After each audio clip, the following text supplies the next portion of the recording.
മതാതീത ആത്മീയത പുതിയ തലമുറയിൽ എന്ന വിഷയത്തെക്കുറിച്ച് സംസാരിക്കാൻ ഞാൻ സുരേഷ് കുമാർ ദേവ്. ആത്മാവ് എന്താണെന്നും അതെങ്ങനെയാണ് എല്ലാ മതങ്ങളും ആത്മാവിനെക്കുറിച്ച് പറയുന്നതെന്നും എന്തുകൊണ്ടാണ് ഈ സനാതനധർമ്മത്തിൽ അല്ലെങ്കിൽ നമ്മൾ ഈ ഭാരതത്തിൽ ഈ ആത്മാവിനെക്കുറിച്ച് പറയുകയല്ലാതെ മറ്റു പുസ്തകങ്ങളിൽ മറ്റ് വേദങ്ങളിൽ അല്ലെങ്കിൽ മറ്റു മതക്കാരുടെ പുസ്തകങ്ങളിൽ ഈ സംഗതികൾ ഉണ്ടോ എന്ന് നമുക്കൊന്ന് പരിശോധിക്കാം. ആദ്യം എന്തിനാണ് ക്രിസ്തു മതത്തെക്കുറിച്ച് നമുക്കൊന്ന് വിശകലനം ചെയ്യാം. എന്തിനാണ് പള്ളിയിലച്ഛനാണല്ലോ നമ്മളെ വിളിച്ചത്. എന്തിനാണ് പള്ളിയിലച്ഛൻ? വീട്ടിലൊരച്ഛനുണ്ട്, പള്ളിയിലും ഒരച്ഛനുണ്ട്. അപ്പോൾ പള്ളിയിലച്ഛനുമുണ്ട്, വീട്ടിലച്ഛനുണ്ട്. അപ്പോൾ നമ്മുടെ യഥാർത്ഥ അച്ഛനാര്? നമുക്ക് ചിന്തിക്കാൻ, നിങ്ങളൊക്കെ ചിന്തിച്ചിട്ടുണ്ടോ എന്നെനിക്കറിയില്ല. ഞാൻ ചിന്തിച്ചപ്പോൾ എനിക്ക് മനസ്സിലായ ഒരു വിഷയം, വീട്ടിലെ അച്ഛൻ ശരീരത്തിൻ്റെ അച്ഛൻ. ശരീരത്തെ അമ്മ പ്രസവിച്ച് തായ് പെറ്റ് തന്ത വളർത്തണമെന്നാണ്. അപ്പോൾ അച്ഛൻ എന്ന് പറയുമ്പോൾ ഈ ശരീരത്തെ വളർത്തി വലുതാക്കുന്ന വീട്ടിലെ അച്ഛൻ. എന്നാൽ വലുതായി കഴിയുമ്പോൾ പള്ളിയിലേക്ക് കടന്നു ചെല്ലുമ്പോൾ ആ പള്ളിയിലച്ഛൻ നമ്മളെന്ത് പറയുന്നു? നീ ഈ കത്തിച്ചു കളയേണ്ട കുഴിച്ചിടേണ്ട ശരീരമല്ല നീ എന്ന് ആവർത്തിച്ചു പറഞ്ഞു തന്ന്, നീ ആത്മാവാണ് എന്ന് പറഞ്ഞു തന്ന് നമ്മളിൽ ആത്മാവിനെ വളർത്തിയെടുക്കുന്ന ആ ആളിൻ്റെ പേരാണ് പള്ളിയിലച്ഛൻ. അപ്പോൾ ശരീരത്തിൻ്റെ അച്ഛൻ, വീട്ടിലെ അച്ഛൻ, പള്ളിയിലച്ഛൻ ആത്മാവിനെ ഉയർത്തി ശരീരത്തിൽ നിന്നും പാടെ വലിച്ചു മാറ്റി നീ ആത്മാവാണ് എന്ന തത്വത്തിൽ ഉയർത്തി ആത്മാവാണ് നീ എന്നതിലേക്ക് അടിച്ചു നിർത്തിക്കാനുള്ള കരുത്തുള്ളവനായിരിക്കണം പള്ളിയിലച്ഛൻ. എന്നാൽ സാഹചര്യത്തിൻ്റെ ഇല്ലെങ്കിൽ ആഹാരത്തിൻ്റെ ഇല്ലെങ്കിൽ അതിനെക്കുറിച്ച് അറിവില്ലാത്തത് മൂലം വീണ്ടും വീണ്ടും ശരീരത്തെ ഉയർത്തി കാട്ടിത്തരുന്നു. നീ അങ്ങനെ ചെയ്യ്, നീ ഇങ്ങനെ ചെയ്യ്, നീ അങ്ങോട്ട് പോ, നീ ഇങ്ങനെ ചെയ്യ്, നീ ഇത് പഠിപ്പിക്ക്, നീ അതറിയ്, നീ ഇത് കേൾക്ക്, നീ ഇങ്ങനെ ചെയ്യ്, നീ ജീവിതത്തിൽ ഉയർക്ക്, നിനക്ക് ലക്ഷ്യമുണ്ട്. ഇല്ല. എന്താ കാര്യം? എല്ലാവരും ഈശ്വരൻ നിശ്ചയം പോലെ സഞ്ചരിച്ചു. ഭഗവത്ഗീതയിലെ ഒരു മന്ത്രം, ഈശ്വര സർവഭൂതാനാം ഹൃദ്ദേശേ അർജുന തിഷ്ഠതി ഭ്രാമയൻ സർവഭൂതാനി യന്ത്രാരൂഢാനി മായ. ഈശ്വര സർവഭൂതാനാം ഹൃദ്ദേശേ, ആ ശരീരത്തിൻ്റെ ഉള്ളിൽ ആ ഉള്ളിൽ ഇരിക്കുന്ന ആ ഈശ്വരൻ ചലിപ്പിക്കുന്നതിനനുസരിച്ച് നാം കയ്യും കാലും ചലിപ്പിച്ച് ഇങ്ങനെ നടക്കുന്നു എന്ന ഭഗവത്ഗീതയിലെ മന്ത്രം. അപ്പോഴാണ് ഇവിടെ പറയുന്നത്, നീ ഇങ്ങോട്ട് പോ, നീ അങ്ങോട്ട് നടക്ക്, നീ ഇങ്ങനെ ചെയ്യ്, നീ ഈ അറിവ് പഠിക്ക്, നീ ആ അറിവ് പഠിക്ക്, നീ ഇല്ല. അതിന് സാധ്യതയില്ല. കാരണം ഈശ്വര നിശ്ചയം പോലെ നാം ഓരോരുത്തരും സഞ്ചരിച്ചു. പക്ഷേ നമുക്കറിയില്ല. ഞാൻ നടക്കുന്നു, ഞാൻ ഓടുന്നു, ഞാൻ നിൽക്കുന്നു, ഞാൻ പോകുന്നു, അല്ലേ? ഇനി അതിലേക്ക് പോയാൽ വീണ്ടും വഴി തിരിഞ്ഞു പോകുന്നുള്ളത് കൊണ്ട് നമ്മൾ വീണ്ടും ബൈബിളിലേക്ക് വരികയാണ്. എന്താ കാര്യം? നീ ഈ അച്ഛൻ പഠിപ്പിച്ച ആ ആത്മാവിനെ അറിയുമ്പോൾ നീ ഏതൊരു ദൈവത്തിന് വേണ്ടിയാണോ കെട്ടിവച്ചിരിക്കുന്ന കെട്ടിടങ്ങൾ മുഴുവനും കല്ലിന്മേൽ കല്ലുകൊണ്ട് മറിയും. നിങ്ങളുടെ മുന്നിൽ കല്ലിന്മേൽ കല്ലുകൊണ്ട് മറിഞ്ഞിട്ടുണ്ടോ എന്ന് എനിക്ക് സംശയമാണ്. ദൈവത്തിന് വേണ്ടി നീ കെട്ടിവച്ചിരിക്കുന്ന കെട്ടിടങ്ങളെല്ലാം കല്ലിന്മേൽ കല്ലുകൊണ്ട് മറിയും. 2 കഥാപാത്രങ്ങൾ ബൈബിളിൽ, ഒന്ന് മാർത്ത, ഒന്ന് മറിയം. യേശുദേവൻ മാർത്തയുടെയും മറിയത്തിൻ്റെയും വീട്ടിൽ ചെന്നിരിക്കുമ്പോൾ യേശുദേവൻ കഥകൾ പറയുകയാണ്, കാര്യങ്ങൾ പറയുകയാണ്. എന്താ പറയുന്നത്? നീ കത്തിച്ചു കളയേണ്ട കുഴിച്ചിടേണ്ട ശരീരമല്ല, ഈ ശരീരത്തിനകത്തിരിക്കുന്ന പരമാത്മ ചൈതന്യമാണ് നീയെന്ന് ആ യേശുദേവൻ പറഞ്ഞു കൊടുക്കുമ്പോൾ മാർത്ത എന്ത് ചെയ്യുന്നു? യേശുവിന് കുളിക്കാനുള്ള വെള്ളവും നനയ്ക്കാനുള്ളതും ഇരിക്കുന്ന അവർക്ക് ആഹാരം കൊടുക്കാനും ചായ കൊടുക്കാനും അത് ചെയ്യാനും ഇത് ചെയ്യാനും വെമ്പൽ കൊണ്ട് ഇടയ്ക്കിടയ്ക്ക് ഓടി വരും യേശുദേവനോട് വഴക്ക് പറയും. യേശുദേവൻ എങ്ങനെയാണ് കാര്യം? ഈ മറിയ എന്നോടൊപ്പം സഹകരിക്കുന്നില്ല, 2 പേര് ഇരട്ട സഹോദരിമാരാണ്, ഇവളെ എന്നെ സഹായിക്കുന്നില്ല, ഒന്ന് പറയൂ, അവളോടൊന്ന് സംസാരിക്കൂ എന്ന് മാർത്ത ഇടയ്ക്കിടയ്ക്ക് പറയുന്നുണ്ട്, കുളിക്കാനുള്ള ചൂടുവെള്ളം ഒരുക്കുന്നുണ്ട്, ആഹാരത്തിനുള്ള ആഹാരവും വെള്ളവും ഒക്കെ കൊണ്ടുവന്ന് കൊടുക്കുന്നുണ്ട്. എന്നാൽ മറിയയാകട്ടെ യേശുദേവൻ പറഞ്ഞ വാക്കുകളെ നിരന്തരം അദ്ദേഹത്തോടൊപ്പം ഇരുന്ന് അദ്ദേഹം പറഞ്ഞ വാക്കുകൾ നിരന്തരം കേട്ട് അപ്പോൾ യേശുദേവൻ പറയുന്നുണ്ട്, മാർത്തേ, നീ കുറ്റം പറയരുത്, പ്രശ്നങ്ങളിൽ പെടരുത്. ആ മറിയെ നോക്കൂ, എൻ്റെ വാക്കുകൾ സശ്രദ്ധം ശ്രദ്ധിക്കുന്നുണ്ട്. എന്താ പറയുന്നത്? യേശുദേവൻ കവലകൾ തോറും ചെന്ന് നിന്ന്, ഇപ്പം പെന്തക്കോസ്തുകാരൊക്കെ എന്ന് വിളിച്ചു പറയുന്നത് കേട്ടിട്ടില്ലേ? അതുപോലെ കവലകൾ തോറും ചെന്ന് നിന്ന് വിളിച്ചു പറഞ്ഞു. എന്താ വിളിച്ചു പറഞ്ഞത്? നീ എന്ന് പറയുന്നത് കത്തിച്ചു കളയേണ്ട, കുഴിച്ചിടേണ്ട ഈ ശരീരമല്ല, അതിനകത്തിരിക്കുന്ന ആ പരമാത്മ ചൈതന്യമാണ് നീയോ. അത് നിനക്കെല്ലാം വിരിക്കുമ്പോൾ, പണം, വസ്തു, കെട്ടിടം, പണം, വസ്തു, വീട്, കുടുംബം, വസ്തുവകൾ, മക്കൾ, കുടുംബം, ഇതെല്ലാം ഇരിക്കുമ്പോൾ തന്നെ നിനക്കതറിയാം. നിന്റെ മനസ്സിനെ വലിച്ചെറിഞ്ഞ് അതിലേക്ക് നിനക്ക് കുതിച്ചു ചാടാം. അപ്പോൾ ഈ കർമ്മത്തിലൂടെ എല്ലാം നേടിയെടുക്കുന്നതോ? കർമ്മത്തിലൂടെ നേടിയെടുക്കുന്നതെല്ലാം ആ ചെന്നിരുന്നിട്ട് അതിനൊന്നും തെറ്റെന്നല്ല പറയുന്നത്. ഈ ജ്ഞാനത്തിലേക്ക് വരുന്ന വഴിയിലുള്ള സംഗതികളാണ്. അപ്പോൾ ആ സംഗതിയെ അങ്ങോട്ട് ശരിക്ക് കൈകാര്യം ചെയ്തിട്ട് നിനക്ക് ജീവിച്ചു കൊണ്ടിരിക്കുമ്പോൾ, എല്ലാത്തിനോടൊപ്പവും ജീവിച്ചിരിക്കുമ്പോൾ നിനക്കതിൽ കൈകാര്യം ചെയ്യാം. നിൻ്റെ മനസ്സിനെ 24 മണിക്കൂറും നിൻ്റെ മനസ്സിനെ ഒടുക്കാം. നിൻ്റെ ചിന്തകളെ നിനക്ക് ഒടുക്കാം. ചിന്തകളെ ഒടുക്കാനൊക്കെ കഴിയുമോ? അതിന് വലിയൊരു അങ്ങനെയൊന്നുമില്ല. സാധാരണക്കാർക്ക് എല്ലാവർക്കും സാധിക്കും. അതിനെന്താ വഴി? അത് ഒരു ഗുരുവിനെ കണ്ടെത്തണം. ഏത് ഗുരുവിനെ? യേശുദേവനെ പോലെ ഒരു ഗുരുവിനെ കണ്ടെത്തണം. അങ്ങനെയുള്ള യേശുദേവൻ എന്തു പറഞ്ഞു കൊടുത്തു? ഇങ്ങനെയാണ് കാര്യമെന്ന് പറഞ്ഞു കൊടുത്തു. കവലകൾ തോറും നിന്ന് വിളിച്ചു പറഞ്ഞു. നിങ്ങളറിയോ, ആ ക്ഷേത്രങ്ങളിലെല്ലാം അങ്ങോട്ട് കയറി യേശുദേവൻ പിടിച്ചിട്ട് അവിടെ നിന്ന് പണമിട്ട് മേശയിട്ട് നിരന്തരം പണം നേടിക്കൊണ്ടിരുന്നവരെ എല്ലാം ചാട്ടയ്ക്ക് അടിച്ച് പുറത്താക്കി. കാരണം എന്താ? അവർക്കാർക്കും ആത്മാവിനെ കുറിച്ച് അവർക്കാർക്കും അറിയില്ല. എന്താണ് ആത്മാവ് എന്ന് അവർക്കാർക്കും അറിയില്ല. അതുകൊണ്ട് അടിച്ചു പുറത്താക്കി. കാണുന്നവരോടെല്ലാം കവലകളിൽ നിന്നും പ്രസംഗിച്ചു. എന്താ പ്രസംഗിച്ചത്? നീ എന്ന് പറയുന്നത് കത്തിച്ചു കളയേണ്ട, കുഴിച്ചിടേണ്ട ശരീരമല്ല, ഈ ശരീരത്തിനകത്തിരിക്കുന്ന ആ പരമാത്മ ചൈതന്യമാണ് നീ എന്ന് പ്രഖ്യാപിച്ചു, പറഞ്ഞു. അപ്പോൾ വഴിയെ പോയ ഭടന്മാരെല്ലാം പറഞ്ഞുകൊണ്ടുപോയി. ഇവിടെ നമ്മുടെ ഭാരതത്തിൽ ഞാൻ ഈശ്വരനാണ് എന്ന് ഉറക്കെ പ്രഖ്യാപിച്ചാൽ, ഈ റോഡിൽ ഇറങ്ങി പ്രഖ്യാപിച്ചാൽ നമ്മളെ ആരും അടിക്കില്ല. അതുപോലെ അല്ല ഇസ്രായേൽ. അവിടെ ഞാൻ ദൈവമാണ് എന്ന് അങ്ങോട്ട് പ്രഖ്യാപിക്കാൻ തുടങ്ങിയാൽ പ്രശ്നത്തിൽ കലാശിക്കും. ഭടന്മാർ പറഞ്ഞു കൊടുത്തു, മേലിൽ നീ ദൈവമാണ് എന്ന് പറഞ്ഞ് ഇവിടെ കുഴപ്പമുണ്ടാക്കരുത്, ഞങ്ങൾക്കൊരു ദൈവമുണ്ട്, അതുകൊണ്ട് നീ കുഴപ്പമുണ്ടാക്കരുത്. വീണ്ടും ഇദ്ദേഹത്തിൻ്റെ പണിയക്കാരും അദ്ദേഹത്തിന് ഭയമില്ലായിരുന്നു, പറഞ്ഞുകൊണ്ടിരുന്നു. എന്നാൽ നീ ദൈവമാണെങ്കിൽ രക്ഷപ്പെടുമെന്ന് കാണട്ടെ എന്ന് പറഞ്ഞ് 2 കള്ളന്മാരോടൊപ്പം ആ കുരിശിലേക്ക് എടുത്ത് തറച്ചു. അപ്പോൾ ഈ ഭടന്മാർ കണ്ടത് യേശുവിൻ്റെ ശരീരമായിരുന്നു, യേശു കണ്ടത് ആത്മാവിനെയായിരുന്നു. ആ യേശുദേവൻ തീർച്ചയായിട്ടും ആ വിഷയത്തെ കണ്ടതുപോലെ നമുക്കും കാണാം. അതുപോലെ അടുത്ത് ഇസ്ലാമിനെ കുറിച്ച് നമ്മൾ മനസ്സിലാക്കുകയാണെങ്കിൽ എന്താ അതിന് പറയുന്നതിന് മുമ്പ് ബൈബിൾ എന്ന വാക്കിനർത്ഥം കൂടി നമുക്ക് പറഞ്ഞു പോകാം. ബൈബിൾ എന്ന വാക്കിനർത്ഥം കുറിച്ചു വയ്ക്കേണ്ടത്. എന്താ കുറിച്ചു വയ്ക്കേണ്ടത്? ഇതിനകത്തുള്ള ആത്മാവിനെ കുറിച്ചുള്ള സംഗതികളെ കുറിച്ചു വയ്ക്കണം. ശരീരത്തെക്കുറിച്ചുള്ള സാധനങ്ങളല്ല, ആത്മാവിനെ കുറിച്ചുള്ള സാധനങ്ങളെ കുറിച്ചു വയ്ക്കണം. യേശു എന്ന വാക്കിനർത്ഥം രക്ഷകൻ എന്ന്. ഏതിൽ നിന്നാണ് രക്ഷിക്കുക? നിന്നെ ഈ ശരീരത്തിൽ നിന്ന് രക്ഷിച്ച് ആത്മാവിലേക്ക് മാറ്റുന്നവനെന്നാണ് രക്ഷകൻ എന്ന വാക്കിനർത്ഥം. ഇത് രണ്ടും പറഞ്ഞിട്ട് നമുക്ക് ഇസ്ലാമിലേക്ക് വരാം. ഇസ്ലാമിക ഖുർആൻ എന്നാൽ എന്താ? ഖുർആൻ ആവർത്തിച്ച് വായിക്കപ്പെടേണ്ടത്. എങ്ങനെ ആവർത്തിച്ച് വായിക്കണം ഖുർആൻ? ഖുർആൻ വായിക്കുമ്പോൾ എനിക്ക് ആദ്യം ഖുർആനൊക്കെ വായിക്കുമ്പോൾ എനിക്ക് ഭ്രാന്ത് പിടിച്ചു. കാരണം ഒന്നുമായിട്ട് അങ്ങോട്ട് ചേരുന്നില്ല. എന്താ ഖുർആൻ എന്ന വാക്കിനകത്ത് ആവർത്തിച്ച് വായിക്കുക. എങ്ങനെ ആവർത്തിച്ച് വായിക്കണം?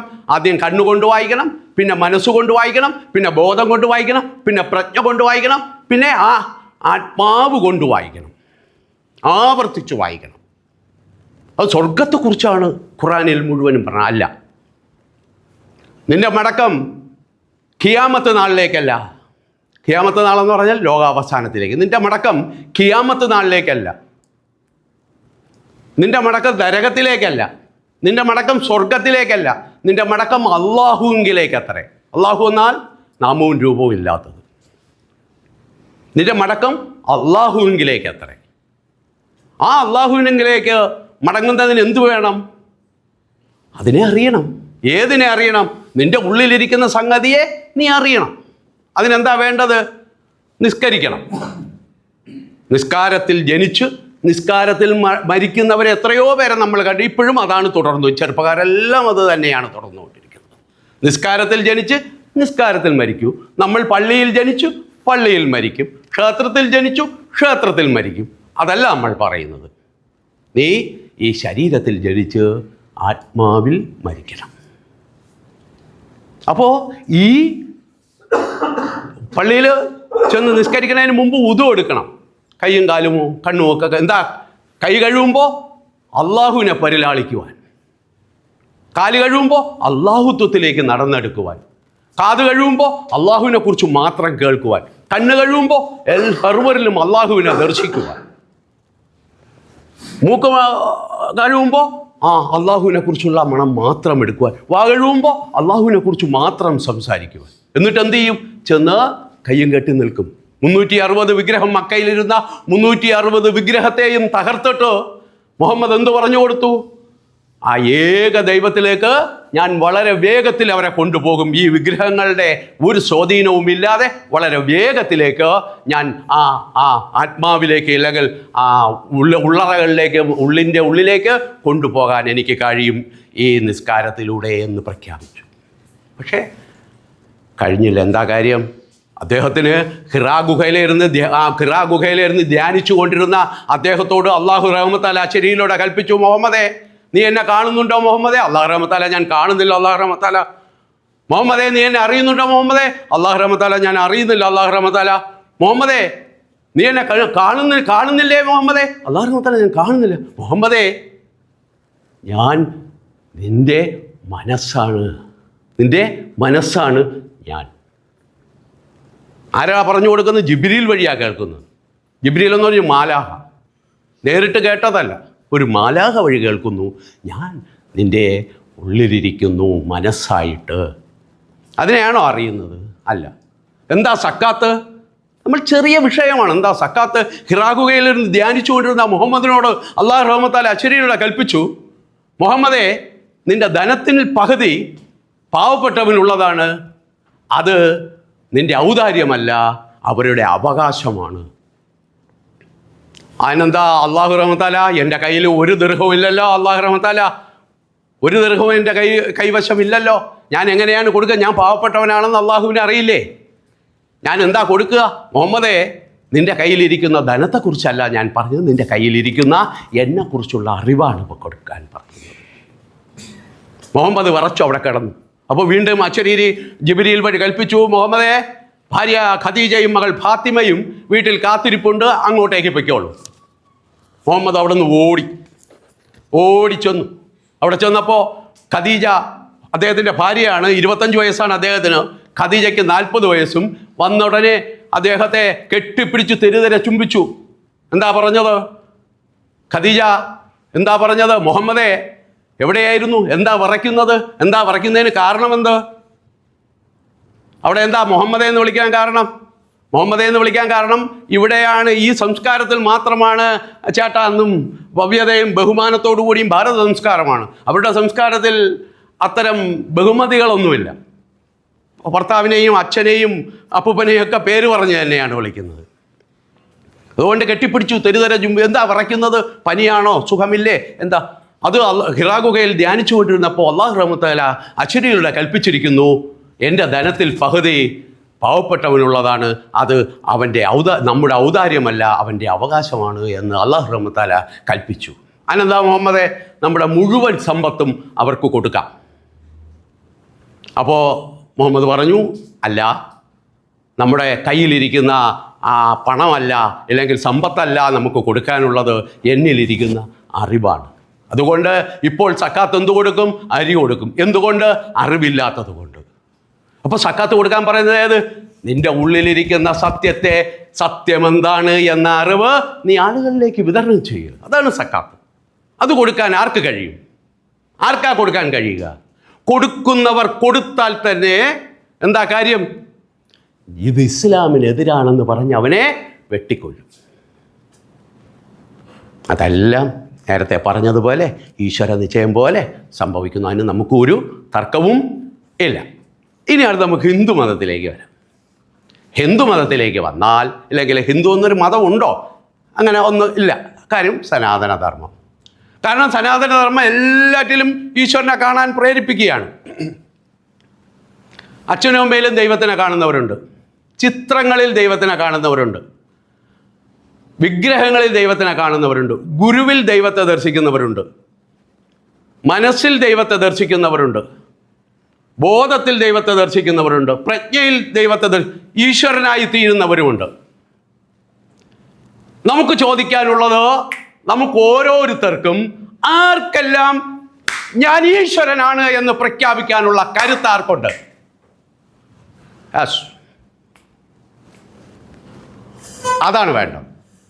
ഞാൻ ഈശ്വരൻ തന്നെയാണ്. Yes, I am that. ഗുരു എന്താ പറയുന്നത്? തത്വമസി. അത് നീയാകുന്നു. ഏത് നീയാകുന്നു?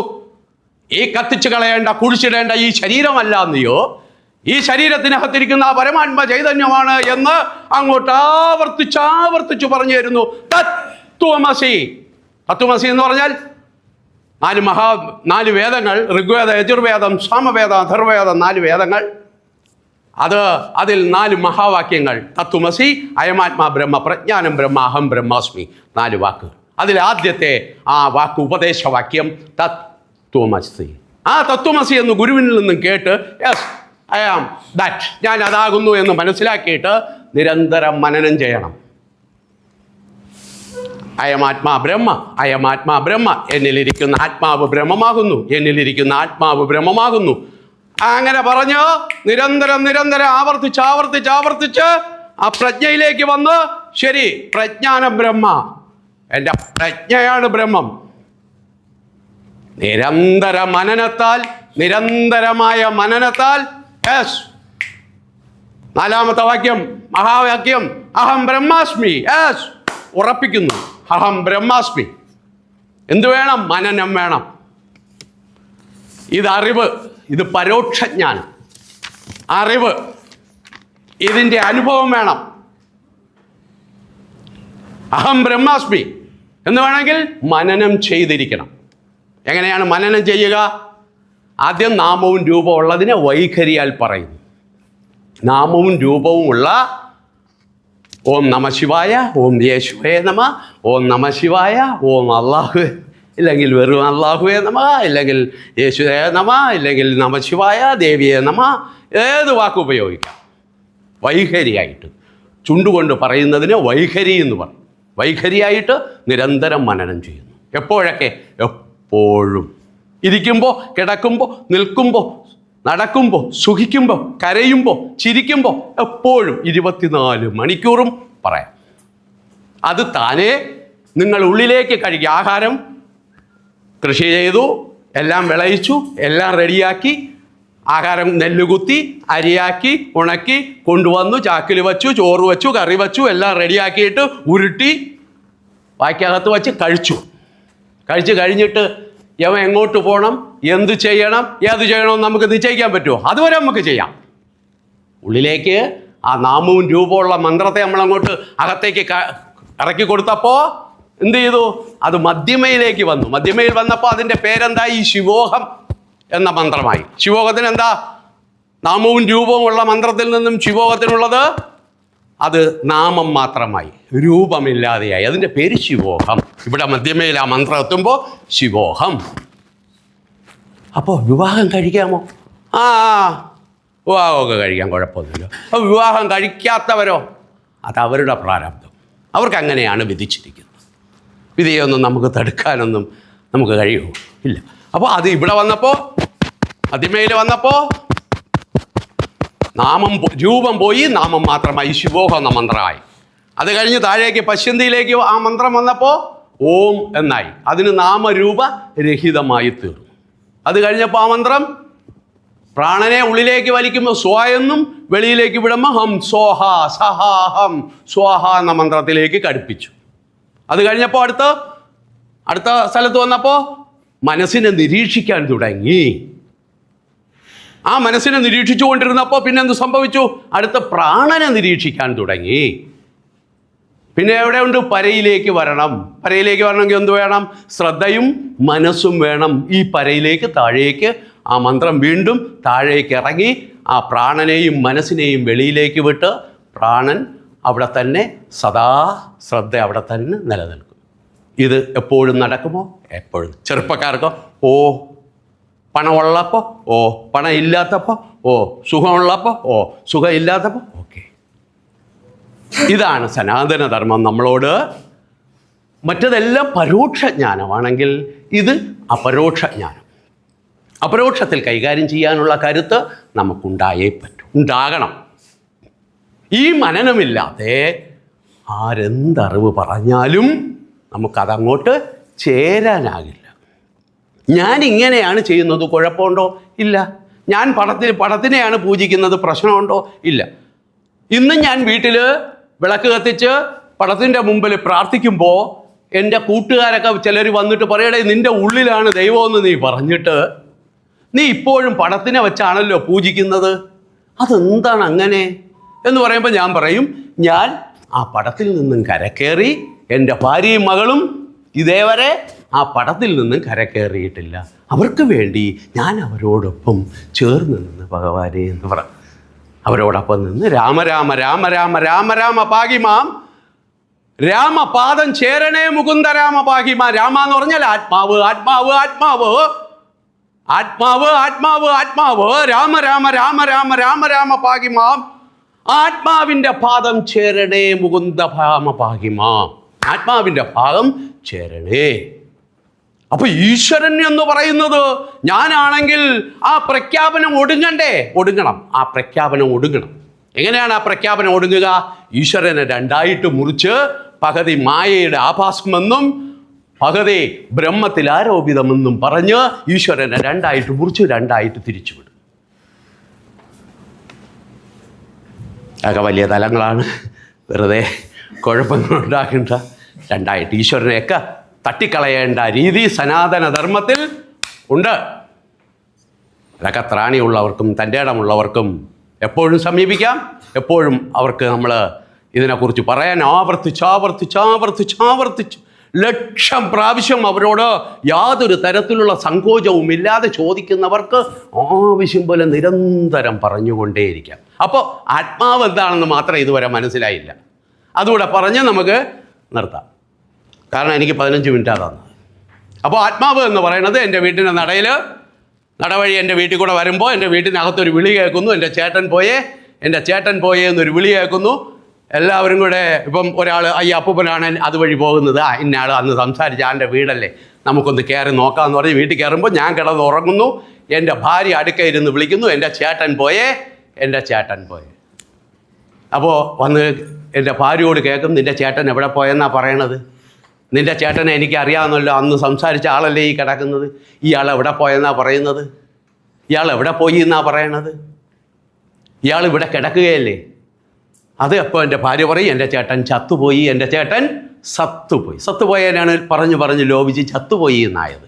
ചത്തുപോയി, എൻ്റെ ചേട്ടൻ സത്തുപോയി. അപ്പോൾ ചോദിച്ച അപ്പോൾ ഒരു ദേഷ്യം എന്താ കേൾക്കണത്? അപ്പോൾ എടി എന്നാണ് പറയണത്. അപ്പോൾ എടി ഇതുവരെ ചേട്ടാ എന്ന് വിളിച്ചത് നീ ഈ കിടക്കുന്ന യവനെയാണോ ആ പോയ സത്തിനെയാണോ? ആരായാലും ചോദിച്ചു പോകും. ഈ കിടക്കുന്ന ഈ കത്തിച്ച് കളയേണ്ട കുഴിച്ചിടേണ്ട യവനെയാണോ ആ പോയ സത്തിനെയാണോ ചോദിക്കും. അപ്പോൾ അതാണ് എൻ്റെ ഭാര്യ ആലോചിക്കുന്നത്, ശരിയാണല്ലോ, ഞാൻ ഇതുവരെ ചേട്ടാ എന്ന് വിളിച്ചത്, ചുംബിച്ചത്, കെട്ടിപ്പിടിച്ചത്, എനിക്ക് ആഹാരത്തിനുള്ള വക കൊണ്ട് തന്നത്, എന്നോടൊപ്പം കളി പറഞ്ഞത്, എൻ്റെ മകളെ ആയിട്ട് ചിരിച്ചത്, പൊട്ടിച്ചിരിച്ചത് എല്ലാം ഈ ശരീരമായിരുന്നില്ലല്ലോ. ആ ശരീരത്തിനകത്തിരിക്കുന്ന ആ പരമാത്മ ചൈതന്യമാണല്ലോ ഈ ശരീരം മുഴുവനും നിറഞ്ഞ് കളിച്ചത്. ഈ പ്രപഞ്ചം മുഴുവനും നിറഞ്ഞ് കളിക്കുന്നതെല്ലാം ആ ആത്മാവായിരുന്നുവല്ലോ. അത് മനസ്സിലാക്കുന്ന സമയം ആണ് നമുക്ക് മനസ്സിലാകുന്നത്, ശരിയാണല്ലോ, ഞാനതാണല്ലോ. ഇതെവിടെ എഴുതിയിരിക്കുന്നു? നിങ്ങൾക്ക് സംശയമുണ്ടോ? ഇതെവിടെയാണ് ഇത് എഴുതിയിരിക്കുന്നത്? അപ്പോൾ ഇവിടെ സംശയം ഉണ്ടാവുമല്ലോ, ഇതെവിടെയാണ് എഴുതിയിരിക്കുന്നത്? എഴുതിയിരിക്കുന്നത് എവിടെയാണ് എന്ന് സംശയം വരും.